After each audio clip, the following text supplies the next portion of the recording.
Hey, what's going on everyone? This is Casey. I am back with another video. And notice I didn't say another exciting video. This is a truthful video. This is the first time ever that I have been in front of two keyboards, or you see my main keyboard and then my keyboard that lights up. And I'm not going to actually touch the keyboard at all. I'm going to address a few questions that I've seen floating around the internet. And I've been on Facebook, Twitter, Instagram, different things like that. And I'm new to Twitter and Instagram, but mainly Facebook and YouTube.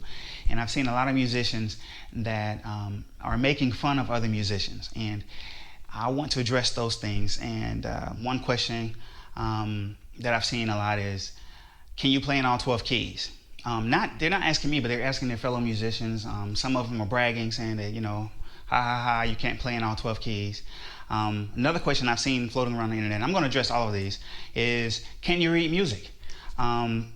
Again, you have those group of musicians that can read, not all of them, but you have a small group of those who kind of make fun of musicians who can't read.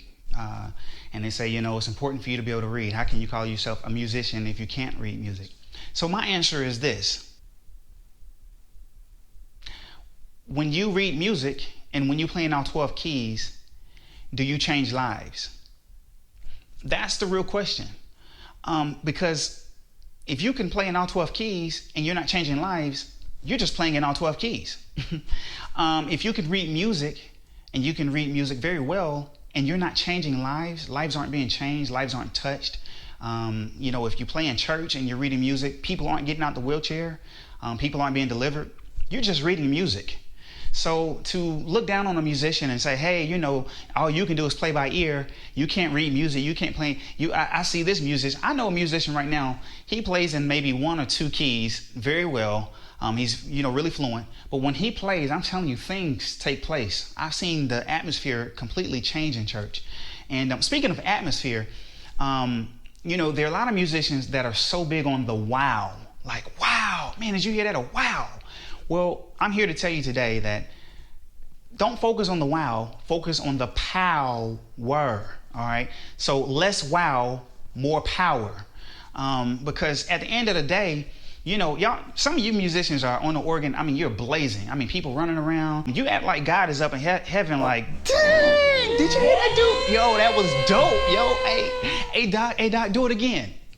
God is not saying that at all. He is looking to see the fruit. He's looking to see the manifestation of the power that you possess, not the wow. And the same thing goes for singers. Listen, I was a vocal major in college.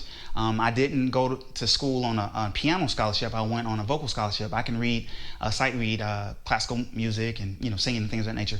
But even you singers, you guys are so focused on getting those singer and all the runs and riffs. Listen, all those things are great. I'm not telling you not to do those things, but I am going to ask you, do you have power or you just have wower? Everybody's just saying wow. Because if you turn on the gospel radio, and I'm not saying all gospel artists are this way, but a lot of them, the ones that are really, really shining and the ones that we're like, wow, they're getting the wows. That doesn't mean they have power. And the ones that have power, you can tell because pastors are calling them to their ministries so that lives can be changed and so that, people who are sitting in wheelchairs can get out of their wheelchair. They're not calling them there because they want a whole bunch of wows. But there are a group of pastors that are doing that. They are calling, certain artists in because they're popular and because they can do all the hottest runs and riffs and things of that nature. And again, I'm not knocking that because my slogan is today is a new day, a new life, and a new opportunity to become a better you. So I'm not telling you not to learn how to read. I'm not telling you not to learn how to play in all 12 keys. If you're a singer, I'm not telling you not to learn how to do all the runs and tricks and things of that nature. But what I am telling you to do is sing and play with power. Don't focus on the wow. I'm telling you, if you're singing and everybody has their cell phone up and they're woo, I'm telling you, you don't have power. And I'm not saying that you don't possess the power. I'm saying at that moment, you're giving the energy of wow. Now, you're not responsible for people pulling out their cell phones. But if you have that power and you're there and you're doing your thing, and they can't do anything but lift their hands up and worship God because of the power that's there when you're singing or when you're there as a musician and you're playing. They can't hold their cell phone up because the power is just so strong when you play. I mean, now here's the thing. Let me add this in real quick. Someone's going to say, but you know, David played skillfully before the Lord. He was skillful. Now, here, let me tell you something about David. Where's the sheet music at that David played to? The second thing is, what key did David play in? I mean, a lot of people come with this, you know, you want to play skillfully before the Lord, and that's the reason why you need to learn how to read and you need to be able to play in all keys. Listen, I'm not knocking those two things, because remember, my slogan is, today is a new day, a new life, and a new opportunity to become a better you. So I'm not saying not to do those things, because you do want to get better every day. But listen, don't let your getting better every day get in the way of the power that you possess. I know a musician right now, man. I mean, when he used to play the organ, he slayed. And I'm not talking about runs and chords. I mean, when he got on, things took place. But he went to school. He said, man, I want to learn how to read, man. I really want to sharpen my jazz skills, because, you know, man, jazz is where it's at. Well, guess what? He sharpened his jazz skills and he lost the power. Came back and I heard him. I mean, he was doing all these runs and chords, you know, moving around, and he sounded great. He had a lot of wow, but the power left. He was striving for something that God, I'm not going to say God didn't ordain him to learn how to read and play jazz, but I'm saying those goals got in the way. I mean, don't get sidetracked and forget that your ultimate goal and the ultimate gift, the reason why you have the gift to do what you can do, is to change lives. That's the foundational purpose of why you have the gift that you have. There is a well-known pastor here in the city that I live in Atlanta.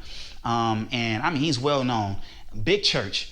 And for whatever reason, his band is amazing. But when it came time for him, this is a few years ago, when it came time for him to key up and start hooping or preaching, he only wanted one specific musician to play behind him. And this musician, I mean, I'm telling you, to my natural ears, he sucked.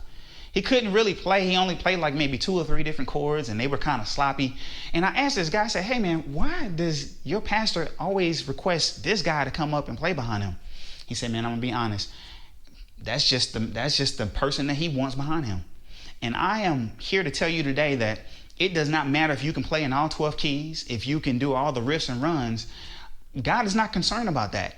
A true pastor wants someone who has power that plays behind him, not someone who can do all the wows. Now, I know, I'm a musician. I teach all different tricks and shortcuts and different things like that. But at the end of the day, listen, my goal was to reach 1,000 subscribers.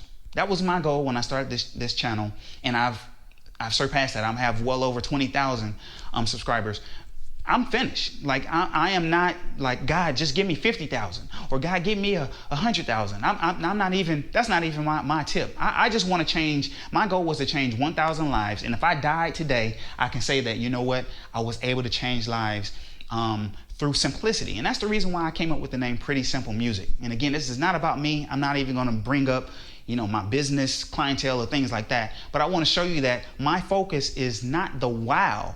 My focus is the power. So, I'm again, at the end of the day, listen, if I visit your church and you're like, oh, KC, show me something, man, show me one of them, show me some chords, man, show me some runs. I'm not being funny when I say, hey, man, I don't really do that kind of stuff. I'm not being funny, because here's the thing. Imagine a pastor seeing another pastor in the mall, and he says, hey, Pastor, let's say Jackson. Hey, Pastor Jackson, man, so good seeing you. Hey, man, show me some preaching stuff right quick. What? I mean, you don't see preachers saying, hey, man, show me something. Show me something. Show me a new preaching run I can do. I mean, it's a ministry. If it's a ministry, treat it like a ministry. If it's all about showmanship and it's all about, now listen, I know, we mean no harm when we say, hey, show me something. I know, listen, I mean, my company is built on showing musicians different methods and things like that. But what I'm saying is, sometimes when you're in church, that's not the time to show off. That's not, I mean, and it's even though it sounds great, that's not the right time to do that. And some people say, man, I just can't help it, man. All I know to do is just runs, man. That's just how I am, dog. I'm just a blazer. And I'm telling you to shut up.